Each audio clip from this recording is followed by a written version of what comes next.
చాలా మందొచ్చేసి సార్ నాకు ఒక ఏజెంట్ అనే అతను నాకు ఇలా ఆఫర్ ఇచ్చాడు. ఓకే. సో, ఇలాంటి జాబ్ అనేది సింగపూర్‌లో ఉందంట. ఎస్పాస్ అనేది ఆఫర్ చేస్తున్నాడు. సో, $2,500 సింగపూర్ డాలర్స్ నాకు సాలరీ అని చెప్తున్నాడు. ఇది జెన్యూనా కాదా అని కొన్ని డాక్యుమెంట్స్ సెండ్ చేసి అడుగుతున్నారు. సో, మీరు ఒకటి గుర్తుపెట్టుకోవాలి బ్రదర్. ఓకే. సో, ఏజెంట్ ద్వారా వచ్చే ఆఫర్ లెటర్స్ అయినా సరే కొన్ని వినేసి చాలా 90% ఫేకే. వాళ్ళు ఎడిట్ చేసి అవి మీకు పంపడం జరుగుతది. చాలా వరకు చాలా మంది సెండ్ చేసిన డాక్యుమెంట్స్ అన్ని ఫేక్ గానే ఉన్నాయి. సో, మీరు ఇక్కడ గుర్తుపెట్టుకోవాల్సింది ఎటువంటి కంపెనీ మిమ్మల్ని డైరెక్ట్ గా రిక్రూట్ చేసుకోదు. మీ ఎబిలిటీ అనేది చెక్ చేస్తుంది. 1కి 10 సార్లు వాళ్ళు ఇంటర్వ్యూ చేస్తారనమాట. ఫర్ ఎగ్జాంపుల్ సో నాకు ఇంటర్వ్యూ కూడా జరిగింది సార్. అది జెన్యూన్ లాగే ఉందని అని కొంతమంది కూడా చెప్పారు. అది నిజమే. మిమ్మల్ని ఇంటర్వ్యూ చేసింది డైరెక్ట్ రియల్ కంపెనీ కాదు, మ్యాన్ పవర్ కంపెనీ. అది మీరు కన్ఫ్యూజ్ అవ్వమాకండి. సో మ్యాన్ పవర్ కంపెనీ మిమ్మల్ని ఇంటర్వ్యూ చేస్తుంది ఒక ట్రస్ట్ కోసం. ఓకే. సో ఎందుకు చేయాలనుకుంటారు, ఒక వీడియో పంపు అని అడుగుతారు. సో డిఫరెంట్ క్వశ్చన్స్ అనేది అడుగుతారు అనమాట. ఓకే.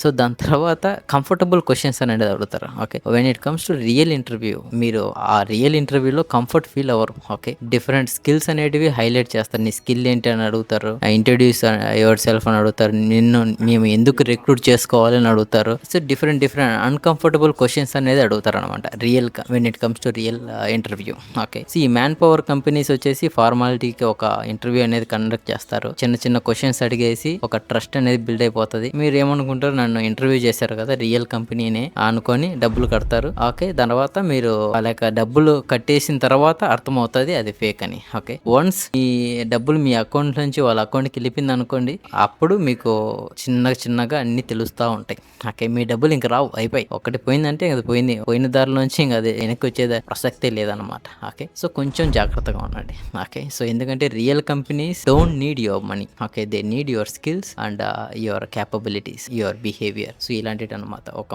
నిజమైన కంపెనీ ఖచ్చితంగా మీ డబ్బులు అనేది ఆశించదు. మీ దగ్గర నుంచి స్కిల్స్, కమ్యూనికేషన్ స్కిల్స్ అయినా సరే, ప్రాబ్లమ్ సాల్వింగ్ స్కిల్స్ అయినా సరే, డిఫరెంట్ థింగ్స్ అనేది ఎక్స్పెక్ట్ చేసి మీకు జాబ్ ఇవ్వడం జరుగుతుంది. మీ దగ్గర ఉండే డబ్బులు గురించి కాదు. ఓకే. ఎందుకంటే ఆ కంపెనీ ఓనర్ దగ్గర ఆల్రెడీ డబ్బులు ఉన్నాయి. వాడు బిజినెస్ మ్యాన్ అనమాట. వాడి దగ్గర డబ్బులు ఉన్నాయి కాబట్టి వాడి దగ్గర కంపెనీ ఉంది. మళ్ళీ నీ దగ్గర డబ్బులు ఎందుకు ఎక్స్పెక్ట్ చేస్తాడు? కామన్ సెన్స్ అనేది మిస్ అయిపోతున్నారు మన వాళ్ళు. సో అందుకని ఒక డబ్బులు ఇచ్చి మీరు జాబ్ అనేది సంపాదించుకోలేరు. ఓకే. మీ దగ్గర స్కిల్ ఉంటే ఆ స్కిల్ తో ట్రై చేయండి. ఓకే. ఆ పర్టికులర్ స్కిల్ తో ట్రై చేసి జాబ్ తెచ్చుకోవడానికి ట్రై చేయండి. ఓకే. డబ్బులు ఇచ్చి కాదు. సో దీనికి సంబంధించి ఏమైనా క్వశ్చన్స్ ఉంటే సో మీరు డైరెక్ట్ గా మెసేజ్ చేయండి. Thank you.